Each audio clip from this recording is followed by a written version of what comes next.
President Trump also turning up the heat on Apple. In a post this morning, he warned CEO Tim Cook that iPhones sold in the U.S. must be made in the U.S., not in India or anywhere else. If not, Trump says Apple will face a 25% import tariff.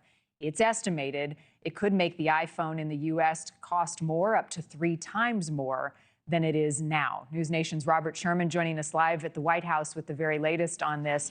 Robert, what more details do we have about these new tariffs on not just tech, but on everything involving the EU? Yeah, Marni, as the White House continues its ambitious push in order to re-level trade with all major trade partners here, the president turning up the heat once again on the European Union, and few have drawn his ire quite like the EU over the last couple of months. This is what he had to say today, saying, quote, "The European Union, which was formed for the primary purpose of taking advantage of the United States on trade, has been very difficult to deal with. Their powerful trade barriers, VAT taxes, ridiculous corporate penalties, non-monetary trade barriers, monetary manipulations, unfair and unjustified lawsuits against American companies, and more have led to a trade deficit with the U.S. of more than $250 million a year, a number which is totally unacceptable. As a result, he is threatening 50% tariffs to go into effect in June. Of course, Marni, as we always talk about when it comes to tariffs and these negotiations, when the president puts out numbers like this, is this a firm number that he is talking about, or is this saber rattling that he is hoping will be able to be used in order to get the Europeans back to the negotiating table? That still remains unclear at this hour, but certainly putting out into the stratosphere and political conversation here the possibility for the upping of the ante when it comes to tariffs, retaliatory measures against the European Union.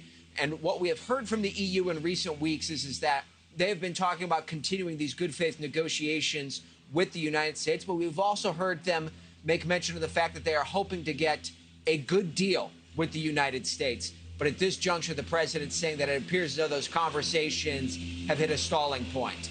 Marni? Yep, and the market's reacting. It's going to be a volatile day, it looks like, Robert. Meantime, the president singling out Apple this morning and their manufacturing.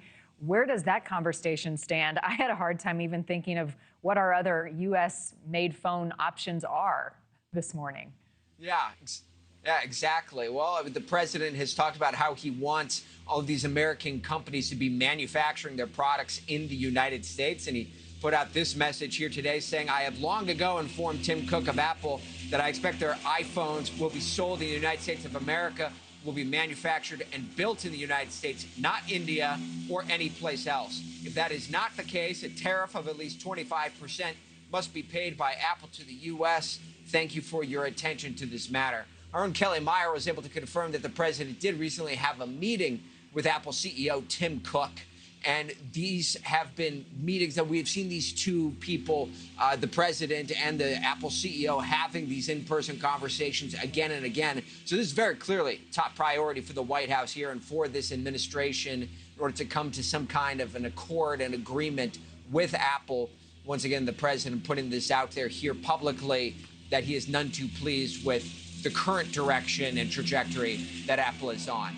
Marni? Yeah, this could get interesting and costly. Looking at some data, it appears Apple and Samsung make up about 75% of smartphone unit sales in the U.S. All right, at the White House, Robert, it's going to be a busy day. I'll see you again next hour. Thank you for watching. Subscribe below and download our NewsNation app right now on your phone, and you will get fact-based, unbiased news for all Americans.